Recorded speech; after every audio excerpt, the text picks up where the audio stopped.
Someone insults you in front of others. Your heart races. Your face flushes. Every cell in your body screams to defend yourself. However, the person next to you just heard the same insult and didn't even blink. Same words, same situation. Two completely different reactions. What did they know that you didn't? There's a secret technique therapists use against toxic people, psychological technique used by therapists to deal with toxic people that most of us have never heard of. It's not about being tough. It's not about suppressing your emotions. It's about understanding how conflict actually works and why most of us are playing the game completely wrong. In this video, I'm going to show you why people try to provoke you in the first place. Music, the hidden pattern behind every toxic interaction, and at the end, I'll reveal the exact method that makes you psychologically unfathomable. But first, you need the music. Understand what's really happening when someone attacks you. Here's what nobody tells Section 1. The real game you about conflict. Most arguments aren't about winning. They're about feeding. Think about the last time someone provoked you. Maybe they made a passive-aggressive comment. Maybe they questioned your intelligence or mocked something you care about. Therefore, you felt that surge of emotion, right? Music, that need to respond, to correct them, to prove your point. That feeling, music, that's exactly what they wanted. Because here's the truth. Toxic people don't attack you because they hate you. They attack you because they're starving for something they can't create themselves.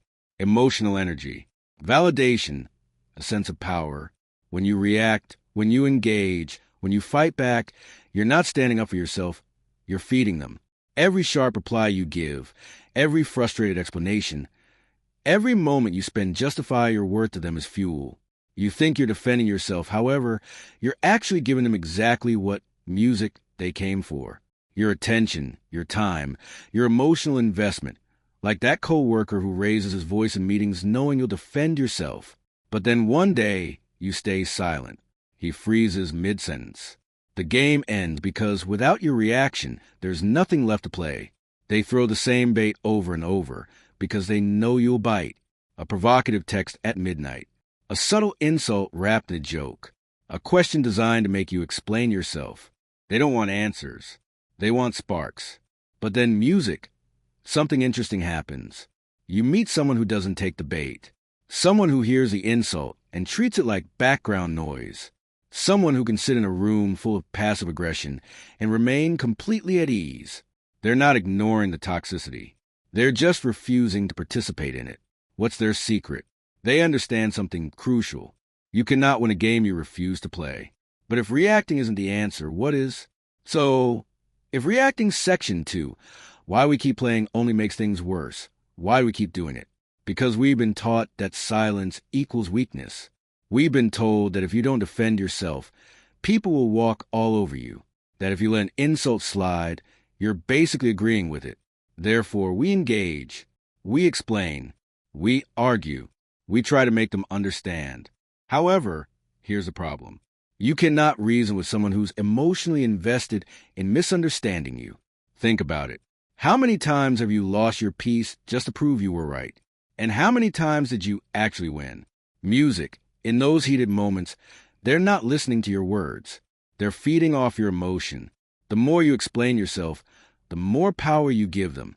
Every justification is another thread they can pull.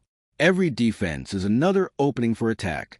You think you're standing your ground, but you're actually handing them the map to your vulnerabilities. Music. And here's what makes it worse. The people who provoke you most are often the ones who know you best. They know which buttons to push. They know what you're insecure about. They know exactly how to phrase something to get under your skin. An ex who texts you knowing you'll analyze it for hours. A family member who brings up your failures disguised as concern. These people fish with emotions, not words. They're just searching for something that shakes you because that makes them feel in control. Music, if this is hitting home. Like and subscribe because the next part changes everything. So, what's the alternative? Section 3. The pattern break. How do you protect yourself without becoming cold or disconnected? Music. You become strategically uninteresting. This is the part most people get wrong about detachment. They think it means shutting down, building walls, cutting people off. However, that's just another form of reaction. True power isn't in how loudly you can respond or how dramatically you can exit. It's in how little someone's chaos can move you. Be like Wi-Fi. If they can't connect to you, they can't drain your energy. Imagine this. Someone throws an insult your way, expecting a reaction. But instead of defending yourself, instead of arguing back, you respond with something completely neutral. Interesting perspective, or I hear you. Or sometimes just a simple, okay, and nothing more. What just happened? You refuse to give them the emotional charge they were seeking. Music, you didn't attack back, so they can't play victim. You didn't offend yourself, so they have nothing to argue against.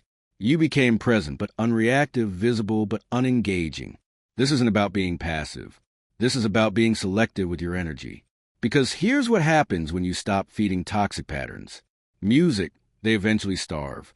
The person who used to get a rise out of you with a single comment now has to work harder. Therefore, they escalate, try and provoke a bigger reaction. But when that doesn't work either, something shifts. They get bored. They move on. They find someone else who will give them the drama they crave. When you stop reacting to sarcasm or provocation, you realize you've just won back an entire day of peace. You didn't have to fight. You didn't have to explain. You just refused to participate in a game designed to drain you. But how do you actually do this when your emotions are screaming? That's where the method comes in. All Section 4. The method revealed right. Here's the actual technique. The thing therapists teach their clients when dealing with narcissists, manipulators, or music. Anyone who thrives on emotional chaos. It's called the gray rock method. The concept is simple but powerful. You make yourself as uninteresting and unresponsive as a gray rock. No emotional highs, no defensive lows, just calm, neutral, almost boring responses. Here's how it works in practice. When someone tries to provoke you, you respond with minimal emotion and information. Short answers, neutral tone, no explanations that they can twist, no justifications they can attack. Why are you always like this? I don't know. Don't you have anything to say? Not really. You're just going to ignore me. I'm listening. I just don't have much to add. You're not being rude. You're not being dismissive. You're simply refusing to be the source of drama they're seeking. And here's the beautiful part. This works because it removes the reward they're chasing. However, there's a critical piece most people miss. This isn't about suppressing your emotions. It's about choosing where you invest them. You can feel everything. The anger, the frustration, the hurt. But you don't have to perform those feelings for someone who music will weaponize them. Real strength isn't reacting fast. It's choosing not to react at all. Music. Save your depth for people who've earned it. Save your vulnerability for relationships that honor it. Save your explanations for music. Those who actually want to understand. Everyone else, they get the gray rock. Drop a comment if you've ever dealt with this kind of drama. Music. I read every single one. When you master 943 Section 5, the transformation is something profound happens. Music. People are still talking, still trying to provoke you. But music. Then the strange thing is you don't feel a thing. Their voices fade. And for the first time, you can actually music breathe. You stop being controlled by other people's chaos. That coworker who used to ruin your entire day with one comment. Now they're just music background noise. That family member who could always push your buttons, they're still pushing, but nothing's happening. You're not reacting because you finally realize their opinion of you is not your emergency. Their need for drama is not your responsibility. Their inability to regulate their emotions is not your problem to music solve. This is what true peace looks like. Not the absence of conflict, but the presence of choice. You choose what affects you. You choose what deserves your energy. You choose who gets access to your inner world. The most powerful reaction is no reaction. Music. And here's the twist nobody sees coming. When you become unbothered, you become unstoppable. Because the person who can't be baited into drama, who can't be manipulated through emotion, who refuses to waste energy on pointless battles, that person has an unfair advantage in life. While others are exhausted from arguing, defending, and proving themselves, you're focused on what actually matters. While they're stuck in cycles of reaction, you're building something real. That's the ultimate power move. Not fighting better, But refusing to fight at all, you become the gray rock, solid, unmoved, unaffected. And in your stillness, you find a strength that no argument could ever give you. When you stop playing, the game ends. Their problem isn't you. It's that you stop feeding them. Next time someone tries to pull you into chaos, remember you don't owe anyone a reaction. Stay solid. Stay still. Be the gray rock. And if this message shifted something in you, hit subscribe. Make calm your default. The one who can't be triggered can't be controlled. Thanks for watching, and until next.